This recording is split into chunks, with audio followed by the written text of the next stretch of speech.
नमस्कार, IBC 24 देख रहे हैं आप और मैं हूं आपके साथ अविनाश कर। 10 बज रात पूरे दिन की बात में आप सभी का स्वागत है। बीजापुर जिले के अलग अलग थाना क्षेत्रों से पुलिस ने 6 नक्सलियों को हिरासत में लिया, गिरफ्तार किया।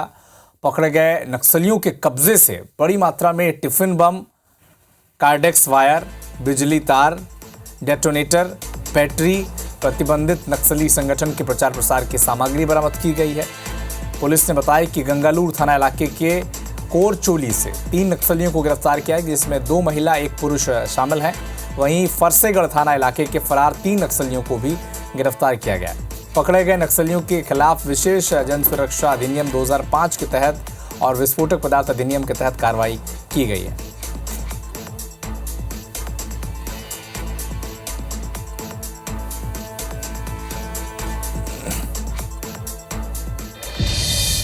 मोहला मानपुर अंबागढ़ चौकी जिले से एक दुर्लभ चर्म रोग का मामला सामने आया। इस रोग से पीड़ित मरीज का जो शरीर है एक पेड़ की छाल की तरह बदल रहा है। उसकी हालत ऐसी है, वो ना तो कुछ कर पाता है ना ही बैठ पाता है। दरअसल मानपुर ब्लॉक के मिचगांव निवासी 35 वर्षीय दिरबिन पोटावी को एक अजीबोगरीब बीमारी है, जिसकी वजह से उसका शरीर पेड़ की छाल की तरह तब्दील हो रहा है। उसका पूरा शरीर एक मोटी और सख्त परत से ढकता जा रहा है। इस बीमारी का इलाज कराने के लिए पीड़ित अस्पताल भी गया था, लेकिन उसका इलाज नहीं हो पाया। आपको बता दें कि इससे पहले भी इस तरह का मामला सामने आया था, जहां पर एक व्यक्ति के शरीर के कुछ हिस्सों को छोड़कर बाकी का शरीर पेड़ की छाल की तरह दिखता था। इस परिवार की 3 पीढ़ियां इस बीमारी की चपेट में आकर असमय काल की गाल में समा चुकी हैं। इस बीमारी को बोलचाल की भाषा में ट्री वॉक कहा जाता है। देखने में तो त्वचा से ही संबंधित है। उसका इलाज तो सिस्टमेटिक ढंग से ही हो रहा है। इस केस को, मिजगांव वाले केस को हम लोग चिराई टीम द्वारा स्किन स्पेशलिस्ट के पास भेजेंगे और इलाज करवाने का प्रयास करेंगे। छोटेपन से मेरा बीमारी हो गई है, काम कर नहीं सकता हूँ। इलाज खराब परेशान हो गए हैं। अभी गर्मी के दिन में कितने गर्मी के दिन ज्यादा हो जाती है। Stand up comedian Kunal Kamra एक बार फिर से विवादों में आ गए हैं। सलमान खान का मजाक उड़ाने पर मुंबई के एक युवक ने इंदौर पहुंचकर कुणाल कामरा के खिलाफ पुलिस से शिकायत की है।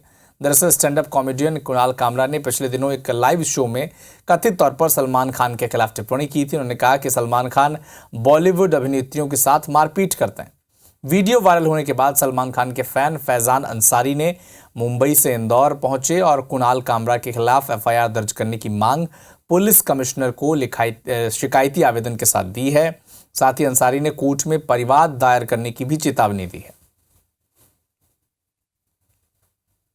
स्टैंड अप कॉमेडियन एक है कुणाल कामरा करके, जिसने 2 दिन पहले सलमान खान सर का नाम इतनी गंदी तरीके से यूज़ किया है, उनका मजाक बनाया है ताकि उसको उससे पब्लिसिटी मिल सके। तो उसके खिलाफ मैं आवाज़ उठाने मुंबई से आज सुबह की फ़्लाइट पकड़ के इंदौर आया हूँ और उसके खिलाफ अभी मैंने इंदौर पुलिस कमिश्नर से कंप्लेंट कर दी है और 50 करोड़ का डेफेमेशन केस फाइल करने जा रहा हूँ। जैसे मैंने पहले जो भी गलत हुआ उनके खिलाफ मैंने आवाज़ उठाई है। तो रुक करेंगे पॉलिटिकल अपडेट्स का। प्रधानमंत्री नरेंद्र मोदी आज छत्तीसगढ़ के बस्तर पहुंचे। छोटे आमाबाल में चुनावी सभा को संबोधित किया। कहा कि आने वाले 5 साल भी फ्री राशन की स्कीम चलती रहेगी ताकि गरीबों का पैसा बचता रहे। कांग्रेस पर निशाना साधा। पीएम मोदी ने कहा कि कांग्रेस की सरकार के समय भ्रष्टाचार ही देश की पहचान बन गई थी। भ्रष्टाचार से सबसे ज्यादा नुकसान गरीब का होता है, क्योंकि इसमें गरीब का हक मारा जाता है। कांग्रेस की सरकार में दिल्ली से 1 रुपये निकलता था और केवल 15 पैसे ही गाँव पहुंचते थे। वहीं चरणदास महंत के लाठी वाले बयान पर कहा कि वो धमकियों से डरने वाले नहीं हैं। ये बता दें कि 18 अप्रैल को चुनाव होने हैं, 19 अप्रैल को चुनाव होने हैं और महेश कश्यप को अपना प्रत्याशी भारतीय जनता पार्टी ने बनाया है और कांग्रेस ने कवासी लखमा को टिकट दिया है। तो 19 अप्रैल को बस्तर में पहले चरण की वोटिंग होनी है और इससे पहले भारतीय जनता पार्टी के सबसे बड़े स्टार प्रचारक पीएम मोदी चुनावी रण में बस्तर आज पहुंचे। छोटे आमाबाल में जनसभा को भी संबोधित किया।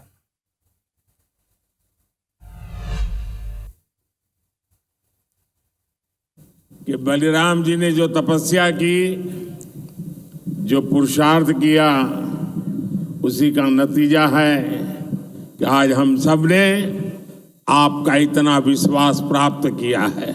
देश के लिए, आदिवासी कल्याण के लिए बलिराम जी हर पल जागरूक रहते थे। जितना हो सके करने का प्रयास करते थे। आजादी के बाद दशकों तक गरीब की जरूरतों को कांग्रेस की सरकारों ने नजरअंदाज किया। कांग्रेस ने कभी गरीब की चिंता नहीं की, उनकी परेशानियों को समझे तक नहीं। कांग्रेस के सबसे बड़ी परिवार के अमीरों को कभी महंगाई का मतलब समझ ही नहीं आया। कच्ची छत के नीचे रहने की तकलीफ क्या होती है ये मुझे पता है। जब दवा खरीदने के लिए घर में पैसे नहीं होते तो बेबसी कितनी ज्यादा होती है ये मैं जानता हूं। और इसलिए मैंने ठाना कि जब तक गरीब की हर चिंता दूर नहीं करूंगा मैं चैन से नहीं बैठूंगा।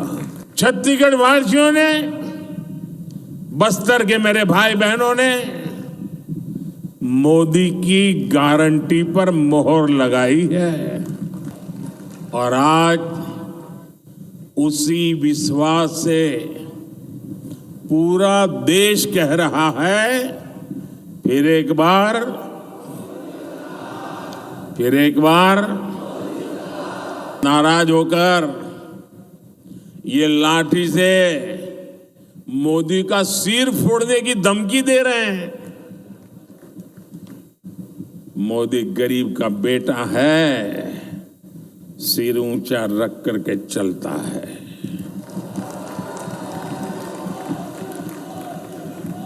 मोदी इनकी धमकियों से डरने वाला नहीं है।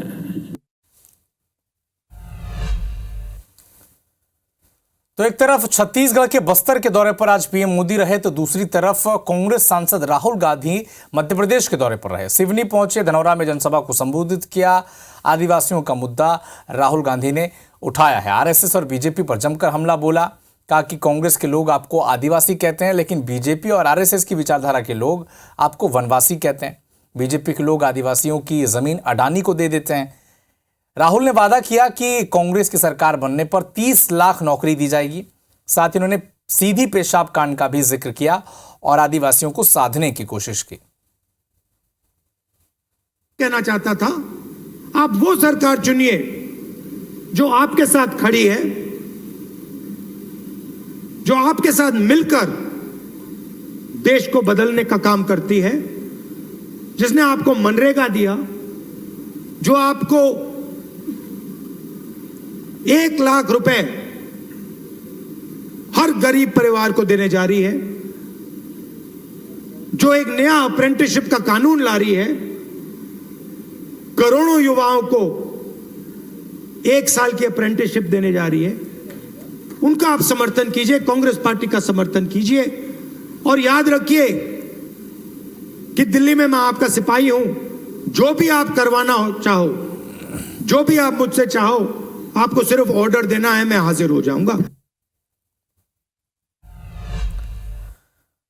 कांग्रेस नेता राहुल गांधी ने सोमवार को आदिवासी क्षेत्र मंडला लोकसभा के धनौरा में जनसभा कर चुनाव प्रचार का अभियान का आगाज किया। मध्य प्रदेश में एमपी के लोक निर्माण मंत्री राकेश सिंह ने राहुल गांधी के दौरे पर निशाना साधा। कहा कि राहुल गांधी की शहरों में पूछ परख नहीं होती, तब वो आदिवासी और ग्रामीण क्षेत्रों का दौरा करते हैं, जबकि हकीकत यह है कि बीते 70 साल तक सत्ता पर काबिज रहने वाली कांग्रेस ने ग्रामीणों और आदिवासियों के लिए कुछ नहीं किया। राकेश सिंह ने यह कहा कि राहुल गांधी आदिवासी क्षेत्रों में कितना भी फोकस कर लें, जनता का फोकस पीएम मोदी पर है। कांग्रेस के पोस्टर में बीजेपी के प्रत्याशी फग्गन सिंह कुलस्ते की तस्वीर लगने पर राकेश सिंह ने कहा कि कांग्रेस के पास नेता नहीं बचे हैं, इसीलिए कांग्रेस के पोस्टर में बीजेपी के नेताओं का इस्तेमाल कर रही है कांग्रेस पार्टी। उनके फोकस से कुछ होने वाला नहीं है। जनता का फोकस कहाँ है ये महत्वपूर्ण है। और जनता का फोकस माननीय मोदी जी पर है। राहुल जी तो समय समय पर जब देखते हैं कि शहरी क्षेत्रों में उनको समर्थन नहीं मिलता तो वो कहते हैं मैं ग्रामीण क्षेत्रों में जाऊंगा, फिर वो कहते हैं अब मैं आदिवासी क्षेत्रों में जाऊंगा। 55, 56, 57 साल तक कांग्रेस की सरकारें तो रहीं सब जगह, तब क्यों नहीं इनके बारे में सोचा। नवरात्रि से पहले छत्तीसगढ़ पुलिस और फोर्स ने सुकमा केरला पेद्दा गांव में रहने सैकड़ों वाले जो पुराने राम मंदिर थे इसे नक्सलियों से मुक्त करा दिया। नक्सलियों ने कब्जा कर मंदिर को 3 से 4 दशकों से बंद करवा रखा था। फोर्स उस इलाके में पहुंची और मंदिर का पता चला तो कपाट खुलवाए गए। गृहमंत्री विजय शर्मा ने छत्तीसगढ़ पुलिस और फोर्स को इसकी बधाई दी। ये भी कहा कि बस्तर के कोने कोने तक विकास और मोदी की योजनाओं को जन जन तक पहुंचाने के लिए सरकार एक्शन मोड में है। नक्सलियों के खिलाफ छत्तीसगढ़ की साय सरकार और गृह मंत्री विजय शर्मा दोनों एक्शन मोड में नजर आ रहे हैं। लगातार कार्रवाई चल रही है। बीजापुर में एक बड़ी मुठभेड़ हुई जिसमें 13 से ज्यादा नक्सली मारे गए और बहुत सारे नक्सली घायल भी हुए हैं, ऐसी जानकारी मिल रही है। इसके अलावा अगर हम बात करें, सुकमा में भी बहुत सारे नक्सलियों ने समर्पण किया है, जिसमें से कुछ नक्सली ऐसे हैं जो लाखों के इनामी नक्सली हैं। गृह मंत्री विजय शर्मा हमारे साथ उपस्थित हैं। किस तरह की कार्रवाई चल रही है, क्या आप लोग एक्शन के मूड में नजर आ रहे हैं? नहीं, ये नक्सलियों के संदर्भ में बहुत स्पष्ट है सरकार का मानना। हम और कुछ नहीं चाहते हैं, विष्णुदेव जी की सरकार का और कोई मंशा नहीं है। सिर्फ ये है कि बस्तर के गांव-गांव तक सड़क, बिजली, पानी, स्कूल, अस्पताल, आंगनबाड़ी, मोबाइल टावर आदि चीज़ें पहुँचें, जो आज के जीवन की मौलिक आवश्यकता है। आज आप लोगों को एक और बड़ी सफलता मिली है। बहुत साल, करीब 3 दशक से अधिक समय से नक्सलियों के कब्जे पे एक राम मंदिर था नक्सल प्रभावित इलाके में, उसको आपने मुक्त कराया है। अब उस मंदिर के जीर्णोद्धार के लिए आप लोग क्या करने वाले हैं और किस तरह से उस मंदिर को मुक्त कराया गया? देखिए, वो सैकड़ों साल पुराना मंदिर है, उस पर किसी भी तरीके का कुछ किया जाना, मैंने पहले तो आर्कियोलॉजिकल सर्वे ऑफ इंडिया से बात करनी चाहिए। वो सैकड़ों साल पुराना है, ऐसा बताते हैं। लोगों की आस्था का केंद्र है। मैंने तो एक वीडियो देखा उस दिशा में, तो गांव के लोग नृत्य कर रहे हैं, गांव के लोग खुश हैं उसको करने से और ख़ुद ही सफाई कर ले रहे हैं पूरा। आज जब वहां तक कैंप पहुंचा है, आज जब मंदिर में जाना फिर से लोगों का प्रारंभ हुआ है, लोगों को अपने आस्था के केंद्र में जाने की अनुमति हुई है, लोग बड़े प्रसन्न हैं। आप भी जाएंगे क्या मंदिर के दर्शन के लिए?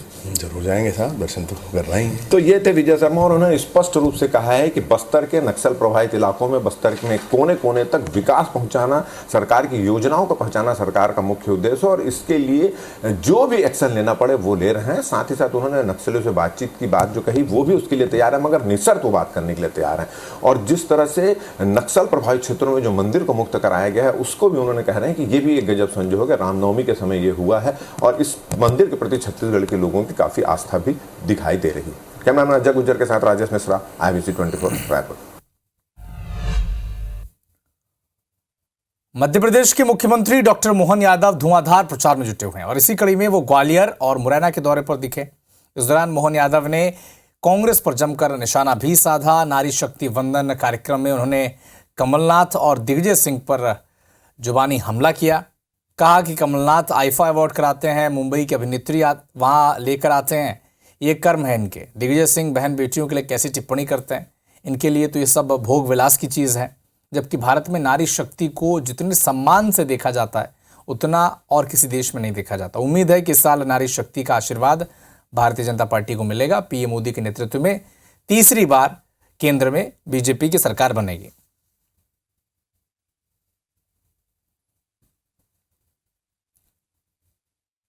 आईफा अवार्ड का रहे हैं, बंबई के अभिनेत्री ला रहे हैं, ये इनके कर्म है। हम बेन बेटी की पूजा करना जानते हैं और ये क्या करना चाहते हैं। कभी ये दिग्विजय सिंह बहन बेटी के लिए कितना गंदा शब्द उपयोग करते हैं, बोलकर शर्म आई। इनको बहन बेटी के बजाय इनके अपने भोग विलास की देवी दिखती है। ये दुर्भाग्य कांग्रेसियों का।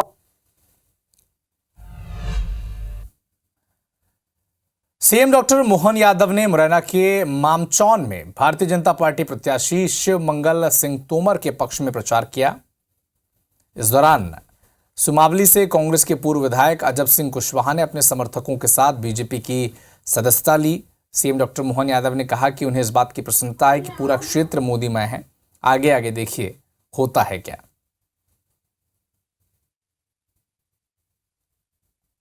पूरा क्षेत्र मोदीमय है और प्रचंड बहुमत से।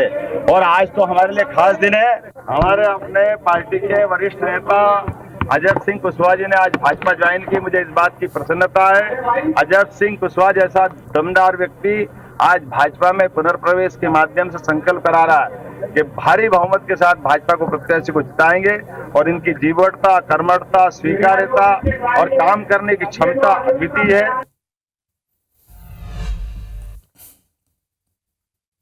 छत्तीसगढ़ कांग्रेस के कोषाध्यक्ष राम गोपाल अग्रवाल के गायब होने पर अब सियासत भी तेज हो गई है। बीजेपी ने तंज कसा है। बीजेपी का आरोप है कि रामगोपाल अग्रवाल ईडी की कार्रवाई से बचने के लिए कई महीनों से गायब हैं। डिप्टी सीएम अरुण साहब ने कहा कि कांग्रेस पार्टी चुनावी मैदान से ही गायब हो गई है। लखन लाल देवांगन जो मंत्री हैं वो कह रहे हैं कि कोयला और शराब घोटाले में रामगोपाल अग्रवाल का नाम है और वो फरार हैं, फिर भी कोषाध्यक्ष बने हुए हैं। इस पर दीपक बैज जो पीसीसी चीफ हैं पलटवार उन्होंने किया है। कहा है कि बीजेपी हमारे नेताओं को डराने का काम कर रही है। ये भी आपको बता दें कि अरुण सिसोदिया ने बीते दिनों दीपक बैज को पत्र लिखा था जिसमें कांग्रेस कोषाध्यक्ष रामगोपाल अग्रवाल पर 5 करोड़ 89 लाख रुपए के गबन के संगीन आरोप लगाए थे। ये कहा गया था कि पीसीसी चीफ के बगैर अप्रूवल के पूर्व सीएम के सलाहकार विनोद वर्मा के बेटे की कंपनी में ये 5 करोड़ 89 लाख रुपए ट्रांसफर कर दिए गए थे। देखिए, आज तो कांग्रेस पार्टी ही चुनाव के मैदान से गायब है, जनता के बीच से गायब है। कांग्रेस के पदाधिकारी भी उसी तरह से गायब है। शराब के घोटाला में चाहे कोयला के घोटाला हो, इसका जांच चल रही है। आवाज भी वो कोषाध्यक्ष हैं उनके पार्टी में। ये कहाँ का बात ठीक है? तो ऐसे अपराधी लोग को कांग्रेस संरक्षण देती है। नेताओं को डराने धमकाने का लगातार प्रयास कर रही है। ये सवाल तो हम उनसे पूछना चाहिए, हमको उनसे पूछना चाहिए। केंद्र में आपकी सरकार है और राज्य में आपकी सरकार है, अब सवाल हमसे पूछ रहे हो। मध्य भारत का सबसे विश्वसनीय एमएमआई हॉस्पिटल रायपुर अपनी सेवाओं को विस्तार देने जा रहा है। 9 अप्रैल से शहर के केंद्र आमापारा चौक में एमएमआई डायग्नोस्टिक सेंटर की शुरुआत होने जा रहा है। सोमवार को संचालक मंडल ने बताया कि इस सेंटर में सभी प्रकार की स्वास्थ्य जांच अन्य लैब से 65% सस्ते दामों पर की जाएगी। यहाँ MRI, CT scan, digital mammography, 4D ultrasound, ECG, echo, EMG, PFT, TMT, NCV, CT, NGO, digital X-ray और खून की सभी प्रकार की जांच अत्याधुनिक मशीनों के जरिए बेहद सस्ते दर पर होगी। इसका शुभारंभ मंगलवार को उप मुख्यमंत्री विजय शर्मा और अरुण साहब करेंगे। मॉडर्न मेडिकल इंस्टीट्यूट के अध्यक्ष वीरेंद्र गोयल ने कहा कि किसी भी बीमारी के बेहतर इलाज के लिए उसका समय पर डायग्नोसिस होना ज़रूरी है। एमएमआई इंस्टीट्यूट के संरक्षक सुरेश गोयल ने बताया कि महंगे खर्च के चलते कई बार लोग जांच से बचते हैं, जिसके चलते उनकी बीमारी बढ़ती जाती है और बाद में उन्हें इलाज के लिए ज़्यादा पैसे खर्च करने पड़ते हैं। ये भी कहा कि यहाँ हार्ट हेल्थ पैकेज समेत कई प्रकार के पैकेज उपलब्ध कराए जाएंगे जिसमें एक फिक्स्ड रेट पर कई सारी जांच शामिल रहेगी। उद्देश्य वही है कि हर आदमी की पहुंच में हो, उसकी जेब पर वजन ज़्यादा ना पड़े, कम से कम पैसे में उसका इलाज हो जाए।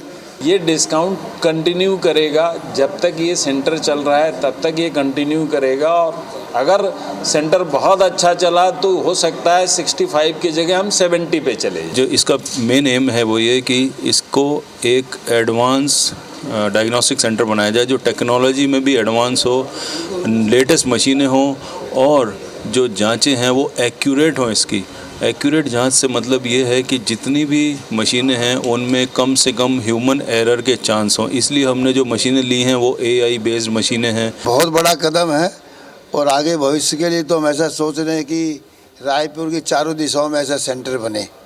हर वर्ग के लोग आगे यहाँ फ़ायदा ले सकते हैं और जिसको डरते हैं खर्चे के लिए इलाज नहीं करा पाते हैं, टेस्ट नहीं करा पाते, वो सब आएंगे और टेस्ट कराएंगे। कम से कम खर्चे में यहाँ सबका टेस्टिंग होगी। तो फिलहाल इस बुलेटिन में इतना ही, लेकिन देश और दुनिया के साथ MP और छत्तीसगढ़ के हर अपडेट के लिए आप जुड़े रहिए हमारे साथ। नमस्कार।